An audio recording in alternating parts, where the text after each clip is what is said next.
Olá, meu nome é Felipe Tuon, eu sou médico infectologista, eu trabalho num banco de multitecidos humanos, do Hospital Universitário Evangélico Mackenzie. Sou professor e pesquisador do Programa de Pós-Graduação em Ciências da Saúde, da Pontifícia Universidade Católica do Paraná, e também trabalho com o desenvolvimento e investigação de resistência antimicrobiana. E hoje eu vou falar para vocês sobre a utilização de scaffolds descelularizados para a bioengenharia. Esses aqui são os meus conflitos de interesse, conforme a normativa, né, da Anvisa, que sempre pede para a gente fazer essas sugestões. E o processo de descelularização dos scaffolds, ele é um processo um tanto quanto complexo. E qual que é o objetivo? O objetivo da descelularização em tecidos humanos e também em tecidos de outros animais é remover, da melhor forma possível, com o máximo de eficiência, todas as células que estejam presentes naquele tecido ou naquele órgão. E qual que é o objetivo de remoção dessas células? As células são fatores antigênicos. Então, a partir do momento que eu tenho uma célula que não é autóloga desse paciente, obviamente que vai promover uma resposta inflamatória, e essa resposta inflamatória vai promover dano ao tecido. Consequentemente, então, o meu scaffold ele vai se perder, ou ele vai promover uma fibrose, e ele vai perder a sua principal função, que como um scaffold é ele servir de um arcabouço para que células daquele paciente migrem para aquele tecido ou para aquele órgão e ele seja repovoado com células do próprio hospedeiro. Obviamente que nós podemos descelularizar um órgão ou nós podemos descelularizar um tecido. Atualmente, a descelularização de órgãos ela é um processo mais complexo e nós estamos ainda um pouco distante de uma realidade de reconstruir um órgão. Uma vez que, para que eu possa fazer um scaffold de um órgão, como, por exemplo, aqui um coração, eu preciso devolver esse coração repovoado. Eu não posso deixar o paciente sem coração e colocar um scaffold esperando que se forme um novo coração. Isso é impossível. A mesma coisa para um fígado. Já para um rim, talvez eu possa fazer isso, mas eu vou explicar para vocês quais são as dificuldades de uma descelularização e repovoação de um órgão. Já por outro lado, a descelularização de tecidos, ela é amplamente utilizada e nós temos utilizado aí com sucesso há muitos anos scaffolds de tecidos humanos e animais descelularizados. Então aqui para ilustrar, esse é um coração. Nós já fizemos descelularização de um coração inteiro, é um processo muito demorado, levam vários dias, e obviamente que depois que eu descelularizo, eu preciso repovoar esse órgão. Então aí que está o maior embate na descelularização e remontagem, vamos dizer assim, de um órgão. Mas vejam que interessante, Então aqui nós temos um coração normal, então vocês vejam que aqui apresentam-se várias células musculares, os miócitos do coração, e a partir do momento que você vai fazendo o processo de descelularização, você vai reduzindo a carga celular, até que no final você tenha todo o arcabouço, que é constituído principalmente por uma matriz extracelular junto com fibras de colágeno, e isso vai permitir um espaço para que células migrem ali e refaçam a função desse tecido. O processo de descelularização, ele envolve várias etapas que levam à lise das células e, ao mesmo tempo, a sua completa remoção, porque não adianta eu matar a célula e manter ali qualquer tipo de debris. Eu tenho que garantir que, ao final da minha descelularização, eu tenha um órgão com uma quase que ausência de células e resíduos celulares, porque qualquer resíduo celular vai promover um processo inflamatório e, consequentemente, dano e perda da função do meu scaffold.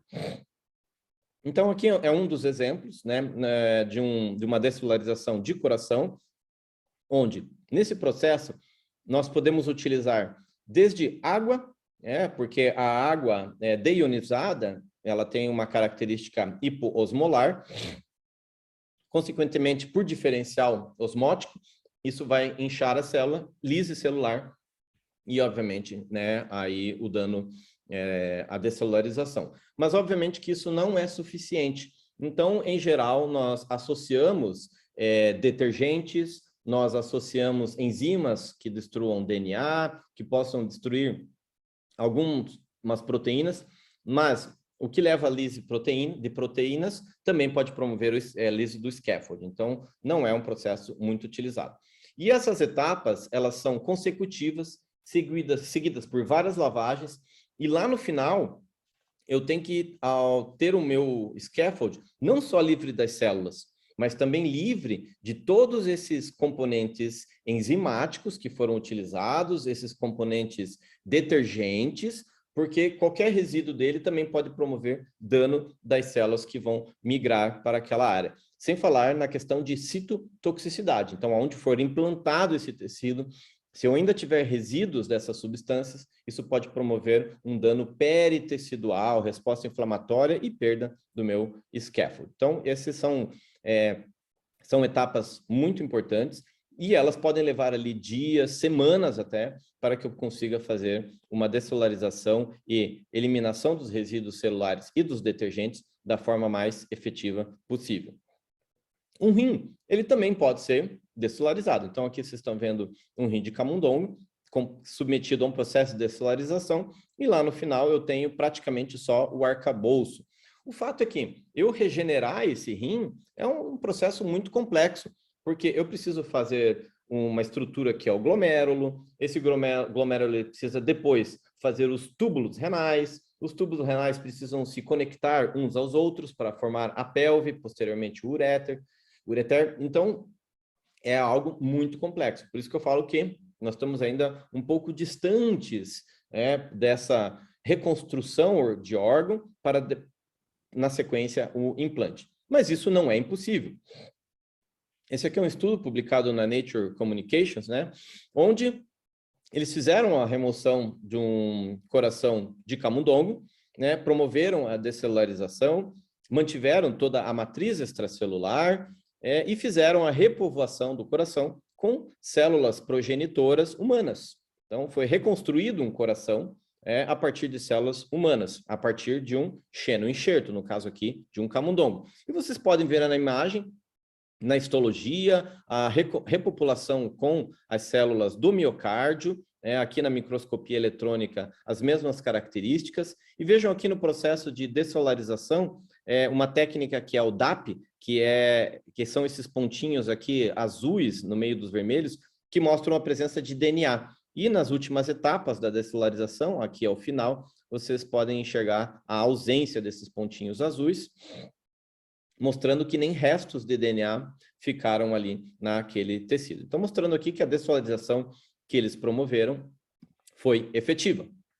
E, obviamente, que eles foram dando fatores, né, de crescimento diferenciados, promovendo, inclusive, a formação de vasos dentro do miócito, do miocárdio, a formação de nervos. Então, como eu falei, a estruturação de um órgão ela é muito complexa e a organização, né, dos vasos, organização dos nervos, ela é ainda um desafio, né, na formação de scaffolds de órgãos. Tá?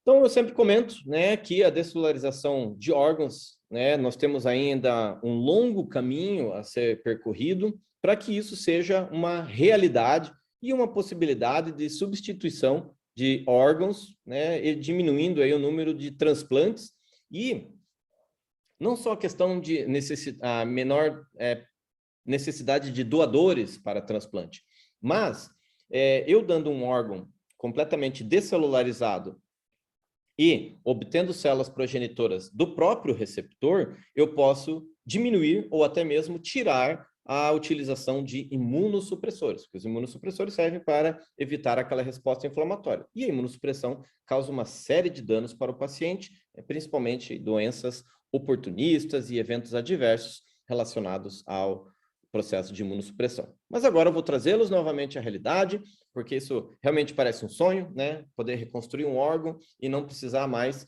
de transplante a partir de cadáver, depender aí de doação, né, de pessoas, mas sim a possibilidade de utilizar os scaffolds, né, na prática, que é através de scaffolds de tecidos, tá? Então, eu vou trazer para vocês aqui a minha experiência com os scaffolds de tecidos que nós utilizamos aí há mais de 10 anos.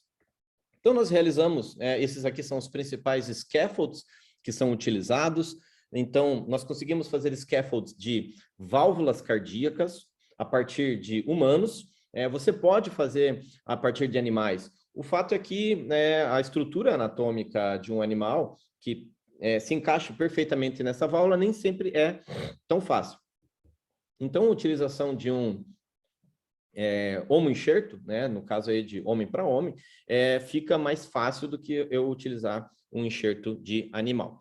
Então, no processo de dessolarização, vocês vejam que eu consigo, né, remover pelo menos a característica macroscópica das células, e eu fico com tecido geralmente mais claro, a parte ali mais fina da válvula, você chega a ver que ela fica transparente, né, porque eu só tenho ali o colágeno. Aqui no outro lado, né, nós também fazemos descelularização de pericárdio, então nós temos um scaffold de pericárdio que tem várias utilidades, eu já vou comentar para vocês, e o processo de descelularização de pericárdio é muito semelhante à descelularização da válvula cardíaca, porque a espessura do tecido ela é muito parecida.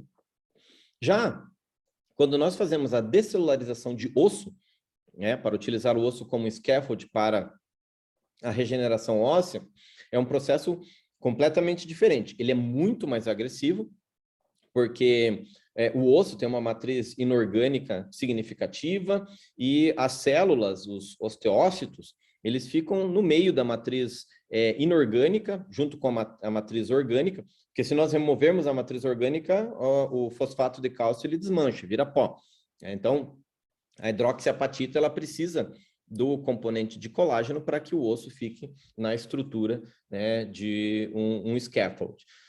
Então, o processo ele é muito mais agressivo, né, do que o processo de válvulas. Porém, o fato de permitir a agressividade, né, o processo de descelularização ele é muito mais rápido, né? E, por último, né, nós também fazemos descelularização de nervo, tá? O nervo ele é um tecido fibroso, basicamente de colágeno e poucas células, mas devido à sua extensão, a remoção e a descelularização desse tecido ela é um pouco mais complexa, envolvendo não só substâncias químicas, mas também processos mecânicos, né, de descelularização através de ondas ultrassônicas para facilitar tanto a descelularização como a remoção dos detergentes utilizados. Tá? Então, o nervo, para que nós utilizamos o scaffold? Né? Então, quando uma pessoa tem uma lesão traumática de um nervo, a primeira opção é a rafia primária. Então, eu aproximar os bordos do nervo e fazer a sutura. Porém, se há uma extensa lesão e eu não consigo fazer essa sutura primária, eu vou necessitar de um enxerto. E o enxerto eu posso remover de uma outra área. Geralmente nós utilizamos um nervo sensitivo, fazemos uma cirurgia, removemos esse nervo e colocamos numa área que tem o déficit motor, porque a parte motor é mais importante do que a sensitiva. Só que isso exige 2 procedimentos cirúrgicos, a pessoa fica com uma alteração de sensibilidade, que isso pode incomodar bastante. Quando eu resseco um nervo, a fibrose pode promover um fibroma, e isso pode ser muito doloroso. Então, ela não só pode perder a sensibilidade, mas ela pode ficar com sensibilidade e uma hiperestesia, promovendo dor, choque. Então, tem consequências. Então, há a possibilidade de nós utilizarmos os enxertos. Nós temos materiais artificiais, que são biocompatíveis, para fazer essa substituição. Obviamente que eles têm um custo elevado. E uma outra possibilidade é utilizar um scaffold descelularizado de nervo obtido a partir de cadáveres, né? Ou cadáveres ou de doadores de tecidos. No caso, um paciente que vai para morte cerebral, que vai fazer uma doação de fígado, de rim, nós também, né, fazemos a captação, né, de coração, e aí nós retiramos as válvulas cardíacas para fazer a dessolarização, nós podemos remover o pericárdio para fazer a dessolarização, nós podemos remover, daí nós removemos os ossos de todo esse paciente para fazer a dessolarização, e nós também podemos remover o nervo para fazer a dessolarização. Nós também aproveitamos tendões, tá? E, obviamente, a córnea, mas na córnea nós não fazemos a dessolarização. É uma camada epitelial única, que não causa ali uma lesão inflamatória, portanto, não há dano para a córnea e não há necessidade de descelularização. Então, só para vocês terem uma ideia, né, das etapas que são realizadas para a descelularização de nervo. Sem falar que aqui no meio existem vários processos mecânicos, né, que já foi patenteado pelo nosso serviço, né? Então, é um processo bastante complexo, para vocês terem uma ideia. E leva aí em torno de 2 semanas para nós termos a completa descelularização e remoção dos agentes químicos. Nós utilizamos o SDS, que é um detergente, o Triton, que também é um detergente, nós usamos ácido peracético, nós utilizamos outras moléculas também que são utilizadas, como o EDTA, que também tem uma ação, né, antienzimática, e isso faz com que a gente consiga remover as células, remover os debris e tornar esse tecido o menos antigênico possível no momento que você vai fazer o enxerto. Então, só para vocês terem uma ideia, aqui uma microscopia eletrônica que eu realizei de um nervo captado, né, sem a descelularização. E aqui do lado vocês veem o processo de descelularização. Vocês vejam que eu consigo formar canais, e esses canais, eles vão servir de arcabouço, e a partir da célula nervosa, né, que eu fiz a sutura, ela vai detectando que existe uma conexão entre o proximal e o distal, né, o nervo ele vai começar a crescer por dentro desses canais, né, até atingir a parte muscular, e ali, então, ele pode promover a recuperação da contratilidade do músculo que você fez a conexão de uma extremidade nervosa com a outra. Então, vocês vejam que eu tenho aqui praticamente a estrutura, né, da matriz extracelular, composta principalmente por colágeno e outras moléculas, tá? E a presença dessas moléculas aqui, elas são importantes porque são elas que vão promover a atração de células, a atração da reconstrução nervosa, então elas são importantes. Por esse motivo que a minha descelularização não pode ser muito agressiva, né, ao ponto de destruir essas estruturas moleculares, e por outro lado, né, não um pouco agressiva, mantendo restos celulares e culminando aí com uma resposta inflamatória e perda do meu enxerto. Então, eu preciso demonstrar que eu não tenho células. Então, uma das formas, né, através da coloração de DAP, onde eu detecto o DNA, então vocês vejam aqui na figura B e C, né, e o A é o controle, o meu enxerto nervoso aqui com bastante resíduos de DNA, B e C praticamente nada. Eu posso também comprovar por técnica de PCR, né, fazer uma PCR inespecífica de segmentos de DNA para demonstrar que naquele tecido mastigado, macerado, triturado, eu não tenho restos celulares, né?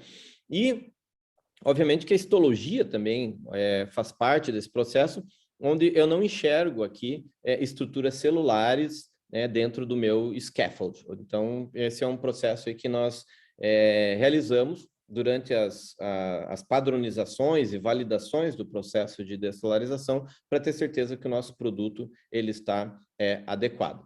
E aí, depois de descelarizado, ele fica armazenado, então nós fazemos validações de shelf life, né, a validade, quanto tempo que eu posso armazenar esse tecido no meu banco, e depois ele pode ser utilizado, então, como enxerto, como vocês estão vendo aqui, né, uma rafia da extremidade proximal, né, seguida ali pela posterior rafia na proximidade, na porção distal, né, promovendo aí, no futuro, uma recuperação da contratilidade muscular. Um outro tecido que nós realizamos a descelularização são as válvulas cardíacas. Então, aqui vocês estão vendo uma válvula que foi retirada né, de um doador vivo, né, que foi para morte cerebral, o coração dele não foi doado para transplante cardíaco, então quando não vai para transplante cardíaco, nós retiramos o coração, fazemos a ressecção, limpeza, existe um processo mecânico, realmente mecânico manual, né, de remoção de restos de tecidos, a fim de que ele fique o mais limpo possível, porque senão isso vai atrapalhar a dessolarização. E durante as etapas de remoção dessas células, nós temos aqui o scaffold. Aqui vocês podem ver, né, existe uma diferença de tonalidade de cor muito evidente durante o processo de dessolarização, e aí nós comprovamos isso por histologia, a gente faz marcação de colágeno para ver que a estrutura de colágeno ela está ainda mantida, então é importante, né, mostrar que não tem células e mostrar que a estrutura no meu arcabouço ela está ainda intacta, né, isso do ponto de vista histológico. E ao final de todo o processo, né, eu preciso ter validações e verificar se, né, não existem resíduos que promovam citotoxicidade. Então, eu faço cultivo celular, coloco o meu scaffold em contato com essas células e vejo que não há lise, né? As células aqui crescem em contato com o meu tecido, mostrando aí que ele não é reconhecido como estranho e ele não não apresenta substâncias que promovam a lise dessas células. Então, ele não apresenta citotoxicidade, tanto, né, no momento zero da retirada e dessolarização, quanto aqui, né, um ano e meio depois, armazenado, tá? Então, mostrando aqui a validade, né, do meu tecido. E, obviamente, que nós temos que fazer um controle, né, da parte mecânica, então testes biomecânicos são realizados para ver a elasticidade, a capacidade de alongamento, a capacidade de avaliar a tensão a qual ele pode suportar e avaliar se com o grupo controle e ao longo do tempo de armazenamento, essas características biomecânicas também não se perdem, porque senão o meu enxerto ele fica friável e no momento que vai fazer a sutura, a recuperação, ele acaba se perdendo. Então, é uma etapa muito importante de validação dos scaffolds dessolarizados. E sempre controles microbiológicos, né? Eu tenho que garantir que esse meu tecido não tenha a possibilidade nenhuma de transmitir, né, doenças bacterianas por contaminação, desde a retirada e todo o processo. Então, o ambiente de processamento de um tecido descelularizado, ele é extremamente seguro, é um nível de segurança muito melhor do que um centro cirúrgico, do que qualquer estrutura hospitalar, é uma estrutura, né, quase que asséptica, né, com controle de ar, de partículas, né, e todos os cuidados da equipe durante o processamento e a descelularização. Além disso, nós fazemos um controle microbiológico e durante as etapas de dessolarização também são utilizados antibióticos para que a gente tenha certeza que não vai crescer, né, nenhum tipo de micro-organismo durante todo o processo. E é interessante que, né, quando nós utilizamos aqui no caso das válvulas, no momento que você faz o implante, as células totipotentes, elas têm, né, estão circulando na corrente sanguínea e elas identificam ali a estrutura de colágeno, né, as GAGs, e, consequentemente, há uma diferenciação dessas células e formação de um novo endotélio sobre a válvula. E se você remove essa válvula, você vai ver que ela tem uma característica muito semelhante à de uma válvula nativa. E isso eu posso dizer para vocês com garantia, uma vez que aí nós temos pacientes que estão há mais de 20 anos que receberam esses enxertos do nosso banco e mantém aí uma boa qualidade de vida, né, como se fosse qualquer outro enxerto artificial, uma válvula metálica, então mostrando aí os benefícios, tá, do enxerto descelularizado. Um outro tecido que nós promovemos a descelularização é o pericárdio. Nós podemos fazer tanto com pericárdio humano quanto bovino. A vantagem do bovino é que a gente pode comercializá-lo, né? Já o humano só pode ser utilizado dentro do banco de tecidos, a gente não pode comercializar para outros fins, né? Tem que ser através de um banco de tecidos humanos. E nós podemos utilizar o pericárdio, né, no reparo de hérnias inguinais, né, reconstrução de assoalho pélvico, e nós também podemos fazer, né, válvulas cardíacas utilizando uma estrutura de válvula e recobrindo, né, com o pericárdio. Então, você tem uma válvula aqui, biológica, utilizando-se o pericárdio para formar a estrutura valvar. Também é uma possibilidade. E não há dúvida, né, que a remoção das células, né, favorece aí um tecido de melhor qualidade, menor possibilidade de rejeição. E nós sempre temos que demonstrar, né, como eu já comentei, a manutenção da estrutura de colágeno e da matriz extracelular, a ausência de células no tecido e também vários testes biomecânicos para demonstrar que, durante todo esse processo, ele manteve as suas características biomecânicas. Já o osso é uma estrutura com um processo de dessolarização bem diferenciado. Nós podemos utilizar o enxerto ósseo nas reconstruções pós-trauma, por neoplasias, onde há remoção de uma parte do osso humano, e também na fórmula de grânulos, poder ser utilizado o enxerto na área de odontologia para os implantes dentários, levantamento de seio, enfim, para diversos processos. Os enxertos, né, nós temos vários comercialmente disponíveis. Geralmente esses são através de osso bovino, porque deles pode ser comercializado por qualquer distribuidor, né? Já o enxerto humano, ele precisa ser cadastrado no banco de tecidos humano. Então, nós fazemos os dois, né, para que a gente possa ter essa liberdade de utilização do enxerto on demand, tá? Vantagem do enxerto humano é que há uma maior preservação da estrutura de proteínas homólogas, né, do humano, e isso faz com que a recuperação, em tese, seja melhor. O processo de descelularização ele é extremamente agressivo, né? Então, aqui eu trouxe um exemplo para vocês de um enxerto bovino, que a gente utilizou como scaffold. Então, nós aqui num modelo, só para ilustrar para vocês, não é assim que nós fazemos, mas eu fiz discos, né? Coloquei aqui o processo de descelularização, bastante complexo. Esse não é mais o que nós realizamos, esse foi um dos que foi validado. Vocês vejam que, ao final do processo, aqui na microscopia eletrônica, que eu realizei aqui com um aumento de 23 vezes, né? A manutenção ainda de restos teciduais. Então, nós mudamos aí completamente o nosso processo, já vou mostrar uma imagem para vocês, mas é importante que em cada etapa da descelularização eu vá avaliando a quantidade de proteínas, os restos celulares, né, a contaminação, tá? Para que eu tenha certeza que esse meu tecido esteja, durante as etapas, realmente sendo descelularizado. E hoje, né, nós temos já um scaffold, que vocês podem ver aqui, sofrendo o processo de descelularização completa, então realmente eu fico só com a estrutura de hidroxiapatita e colágeno. O colágeno ele é essencial. Se eu não tiver colágeno, a minha hidroxiapatita ela desmonta. Então, aqui na microscopia eletrônica fica muito elegante, né, a visualização do scaffold. E na histologia, vocês vejam, né, o não descelularizado versus o descelularizado. Como ele é muito agressivo, né, a minha área, né, esponjosa, ela fica maior, ela fica mais... A parte de biomecânica dela fica prejudicada, mas isso não me é importante, né? Porque aqui eu estou fazendo um grânulo. Já quando eu tenho um outro osso que tem a parte cortical, mesmo com o processo de descelularização agressivo, você não consegue fazer uma destruição tão significativa. E aqui, né, na placa de cultivo celular, vocês podem ver a diferença de um osso não descelularizado por completo e o completamente descelularizado. Ele fica bem clarinho, né? Onde eu não tenho nenhuma hemácia, tecido, fica simplesmente hidroxiapatita e colágeno.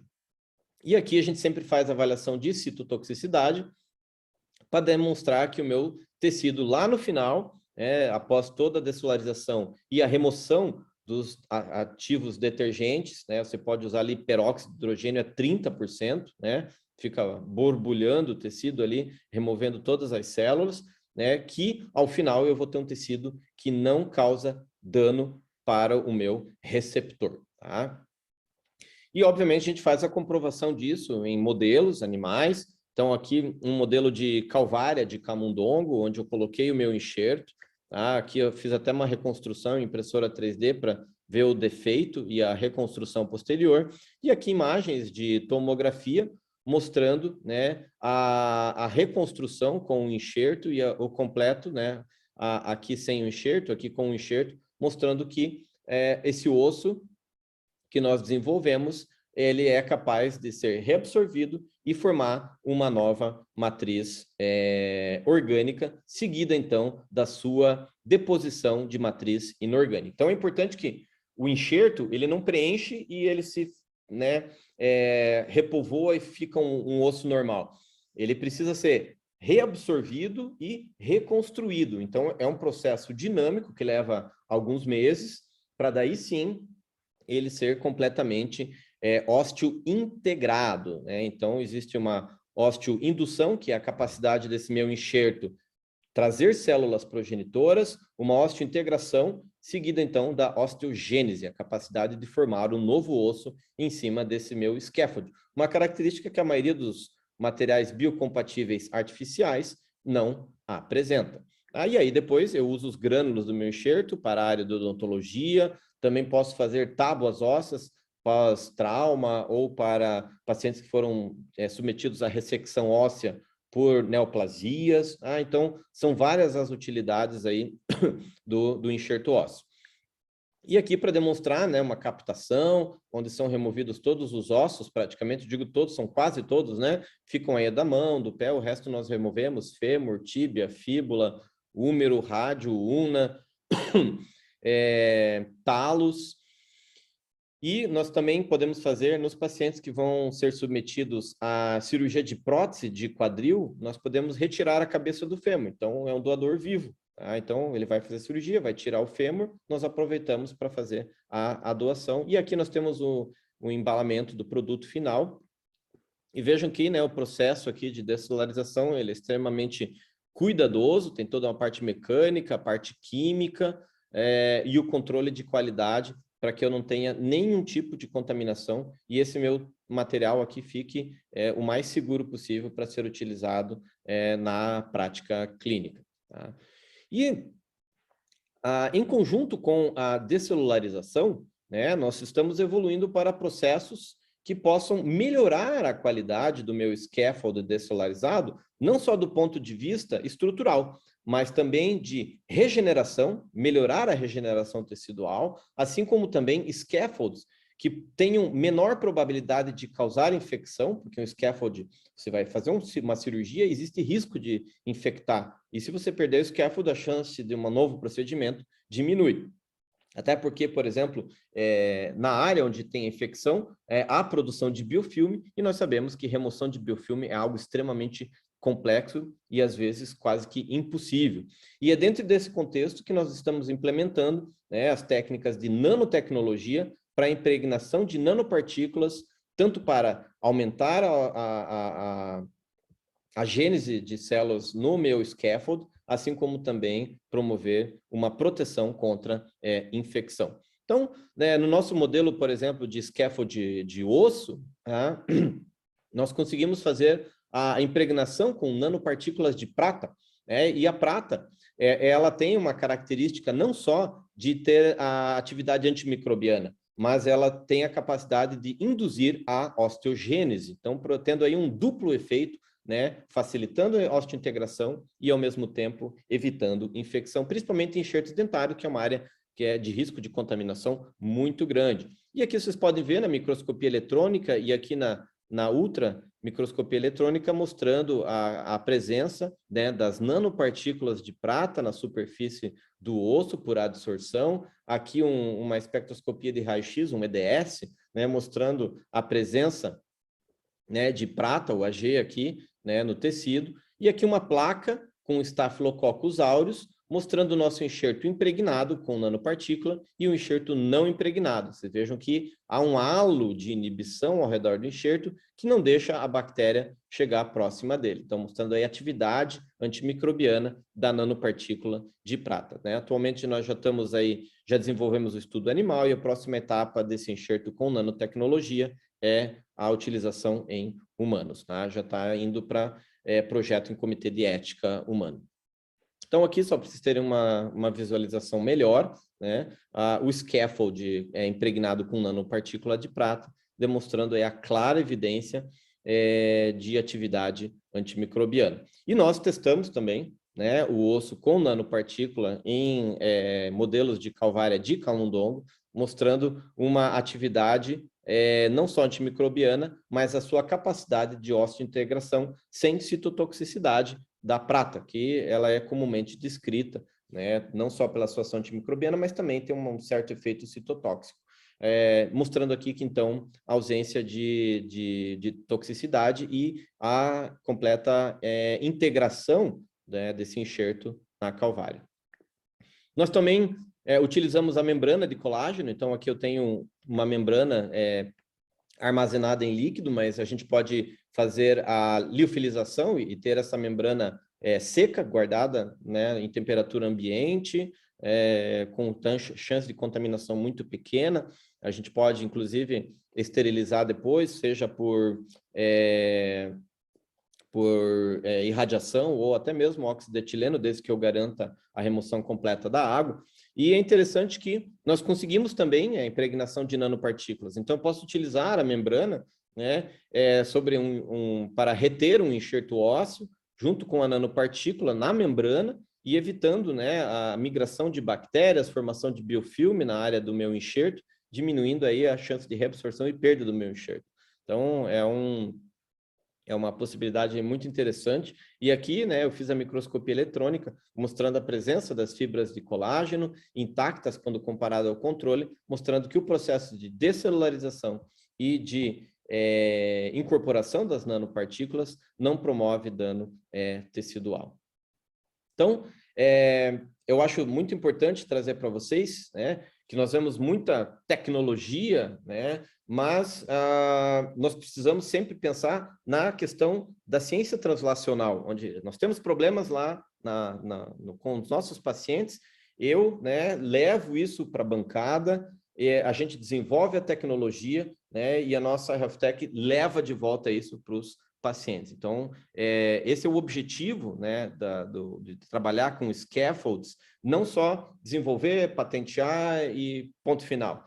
O nosso objetivo, né, é trazer para a bancada, devolver isso, né, e tentando incorporar isso dentro do sistema de saúde público, né, com baixo custo, assim como também para o sistema complementar de saúde, que também precisa desse tipo de material de baixo custo, para que possa ser utilizado e que isso seja viável para as pessoas, né? Porque esses materiais importados, biocompatíveis, muitas vezes não dessolarizados, mas artificiais, eles apresentam um custo muito elevado, não só pelo custo da produção, mas aí a importação, distribuição e, enfim, tem toda essa cadeia de custo do que quando a gente consegue produzir dentro das nossas próprias universidades.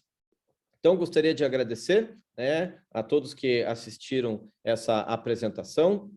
Deixo aqui o meu contato, tem o meu e-mail, tem o meu Instagram, porque as pessoas às vezes preferem se comunicar diretamente com a gente do que muitas vezes mandando um e-mail, tá? E gosto sempre de agradecer, né, a minha instituição por oferecer um espaço, uma área de trabalho para o desenvolvimento, né, de engenharia tecidual com a dessolarização e a nanotecnologia, junto com o nosso laboratório de doenças infecciosas emergentes, que produz essa nanotecnologia com atividade antimicrobiana, a nossa Health Tech, né, que patenteia esses processos com o objetivo de comercialização e implantação disso na prática clínica, né, o Hospital Escola, né, onde a gente desenvolve as pesquisas com esses produtos, e muito obrigado.